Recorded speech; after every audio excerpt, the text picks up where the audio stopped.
সকলে cream of mushroom soup খেয়েছো, কিন্তু ক্রিম অফ পটেটো স্যুপ কি খেয়েছো আজকে বানিয়ে ফেলি। তো তোমরা দেখতে থাকো ভিডিও, লেটস গো।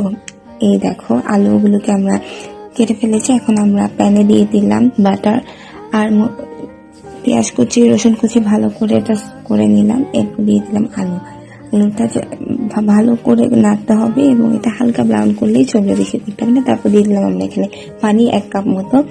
তারপর দিয়ে দিলাম আমরা লিকুইড দুধ 1 কাপ। এরপরে দিয়ে দিলাম ঢাকার জন্য, যাতে এটা ভালো করে সিদ্ধ হয়ে যায়। এটা সিদ্ধ হয়ে গেছে, এখন আমরা এটা রেখে দিব 5 মিনিট ঠান্ডা হওয়ার জন্য। ঠান্ডা হয়ে গেছে, এখন দিয়ে দিব আমরা ব্লেন্ড করে নিব ভালো করে মিহি হয়ে যাওয়ার জন্য। এরপরে দেখছি একটু বেশি ঘন হয়ে গেছে, দিয়ে দিলাম একটু পানি। তারপরে দিয়ে দিলাম বিট লবণ, তারপর দিয়ে দিলাম কোরিয়ান্ডার। এই যে আমাদের হয়ে আসছে আমাদের ক্রিম অফ পটেটো স্যুপ, যেটা আমরা এখন কোরিয়ান্ডার দিয়ে গার্নিশ করলাম। তো আজ এই পর্যন্ত, বাই বাই, টাটা, ভালো থাকবেন।